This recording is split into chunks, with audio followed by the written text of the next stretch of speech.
D.N. Translated by Bhikkhu Bodhi. Suttacentral.net and suttas.com. DN 16 Mahàparinibbàn Sutta. The Sutta is a running description of events of the last 4 months of Buddha's life, hence it's also called the Discourse on the Last Days of Buddha.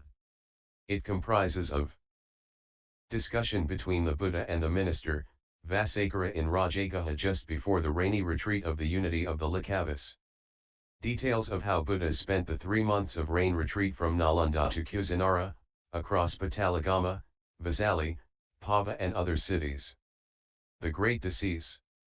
The distribution of relics and erection of 8 memorial mounds. Thus have I heard. King Ajatasattu.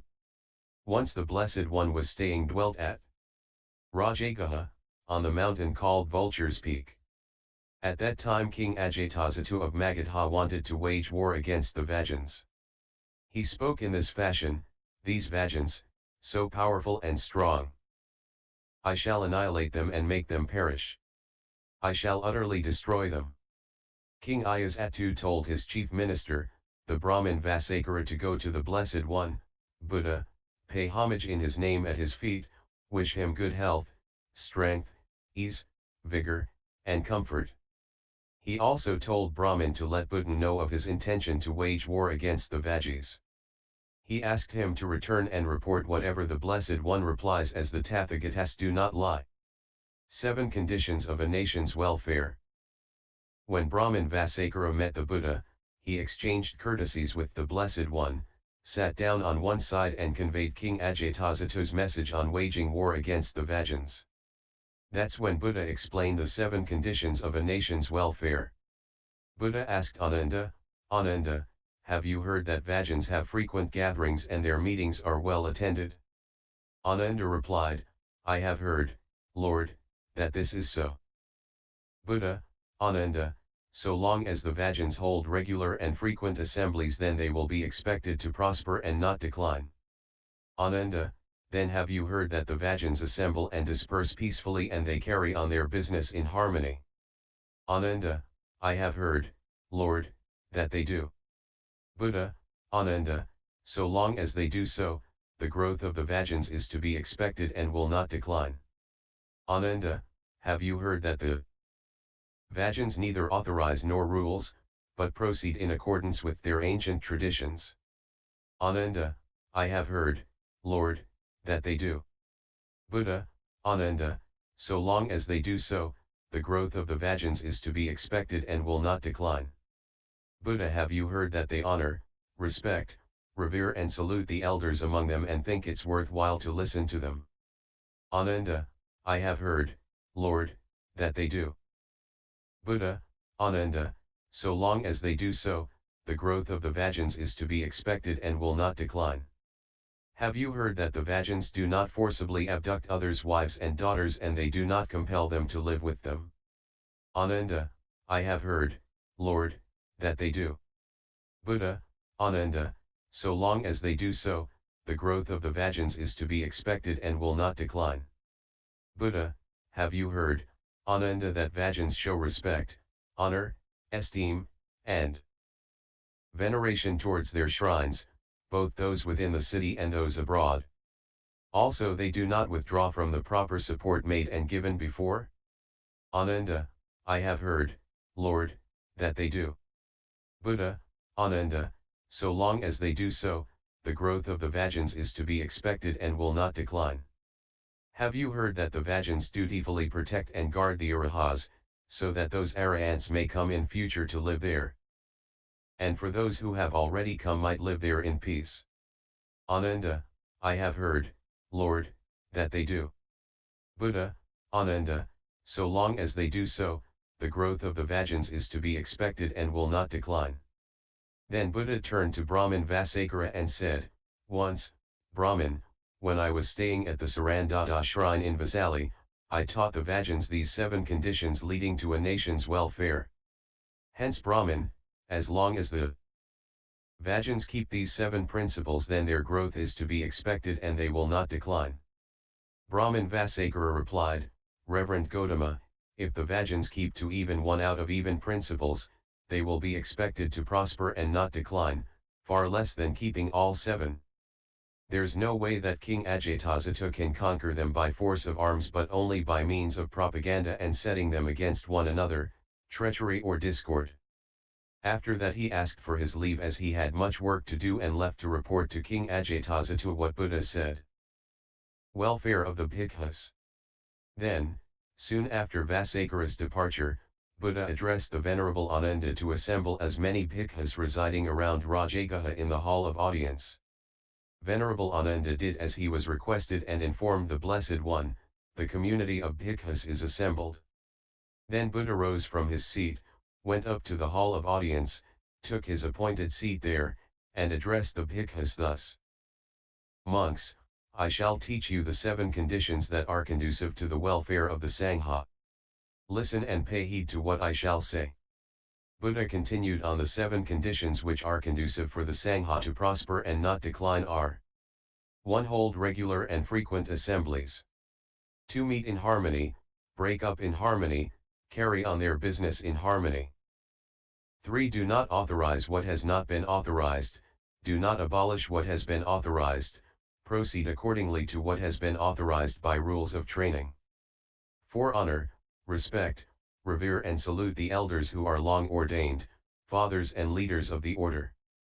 5. Do not fall prey to desires which arise in them and lead to rebirth. 6. Devoted to forest lodgings. 7. Preserve their personal mindfulness, so that in future the good companions will come to them, those who are already with them will feel at ease. As long as monks hold to these 7 things, seen to do so, then they will be expected to prosper and not decline. 7 Good qualities. Buddha, monks, there are 7 further conditions leading to welfare. Listen and pay heed to what I shall say. Monks replied, so be it, Lord. Buddha continued, do not rejoice, delight and absorbed in works, chattering, sleeping, company, evil desires, mixing and associating with evil friends, and do not rest content with partial achievements. As long as monks hold to these 7 things and are seen to do so, then they will be expected to prosper and not decline. I will tell you another 7 things which are conducive to the welfare. Monks, you should continue with faith, modesty, fear of doing wrong, learning, aroused vigor, established mindfulness, wisdom. As long as monks hold to these 7 things and are seen to do so, then they will be expected to prosper and not decline. 7 Factors of Enlightenment. Buddha, now I will tell you the 7 factors of enlightenment that are conducive for your welfare. Mindfulness, investigation into phenomena, energy, delight/bliss, tranquility, concentration, equanimity. As long as monks hold to these 7 things and are seen to do so, then they will be expected to prosper and not decline. 7 Perceptions. Buddha, you should develop and cultivate 7 perceptions which are conducive for your welfare. You all should cultivate the perception of impermanence, egolessness, non-self, of the bodies, impurity of the bodies, wretchedness/danger of relinquishment/overcoming of dispassion of cessation. 6 Conditions to be remembered. Buddha, monks, now I shall tell you the 6 things that are conducive to communal living. Monks have to show loving kindness in private and public in terms of speech, actions, and thoughts. Share gifts with virtuous fellows when they receive rightful gifts, including contents of alms bowl which they do not keep to themselves. Maintain rules of discipline which are spotless, perfect, leading to liberation, praised by the wise. Uninfluenced and favorable to concentration of the mind in private. Maintain rules of discipline which are spotless, perfect, leading to liberation, praised by the wise, uninfluenced and favorable to concentration of the mind in public. Continue the noble practice which lead to the cessation of suffering and remain in such awareness in private till liberation. Continue the noble practice which lead to the cessation of suffering and remain in such awareness in public till liberation. So long, Bhikkhus, these 6 conditions leading to welfare are endured among the Bhikkhus, and the Bhikkhus are seen doing it, then the Sangha growth is to be expected, not their decline. Comprehensive Discourse. The Blessed One, living at Rajagaha, at the hill called Vulture's Peak, gave a comprehensive discourse to the monks. This is virtue, morality, this is concentration, samadhi, and this is wisdom, panna. Concentration, when it is fully developed by virtuous conduct, brings great fruit and profit. Wisdom, when it is fully developed by concentration, brings great fruit and profit. The mind that is fully developed in wisdom is utterly freed from the taints of lust, of becoming, of false views and ignorance. When the Blessed One had stayed at Rajagaha as long as he pleased, he addressed the Venerable Ananda thus: "Come, Ananda, let us go to Ambalatthika." Together with a large community of bhikkhus, Buddha stayed in the king's rest house, and there, too, the Blessed One often gave the same discourse on morality, concentration, and wisdom to the monks. When the Blessed One had stayed at Ambalatthika as long as he pleased, he addressed the Venerable Ananda thus: "Come, Ananda, let us go to Nalanda." Together with a large community of bhikkhus, they stayed in the mango grove of Pavarika, in Nalanda. Sariputta's lion's roar.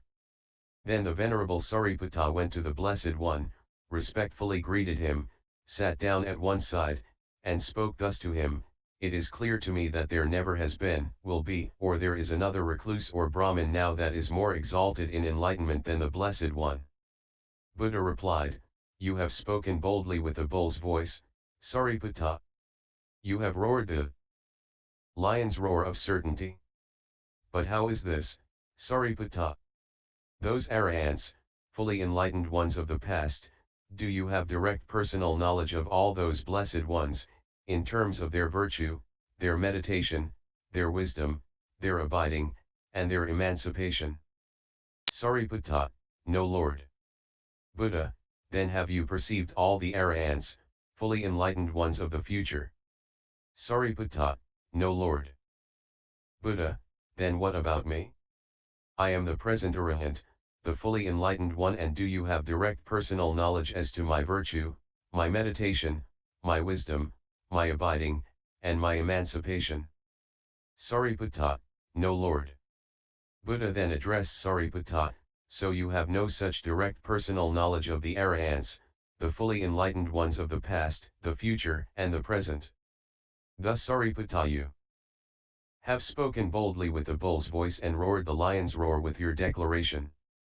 Sariputta replied: "Lord Buddha, indeed I do not have such direct personal knowledge, but I have come to know the lawfulness of the Dhamma. Supposedly, Lord, a king's frontier fortress was strongly fortified with strong bastions, and it had a single gate whereby there was a gatekeeper, intelligent, experienced, and prudent, who would keep out the stranger but allow the friend to enter. As he patrols the path that leads all around the fortress, he does not perceive a hole in the ramparts that's big enough to allow a cat to slip through. So he comes to the conclusion, whatever grosser living things are to enter or leave the city, they will all have to do so just by this gate.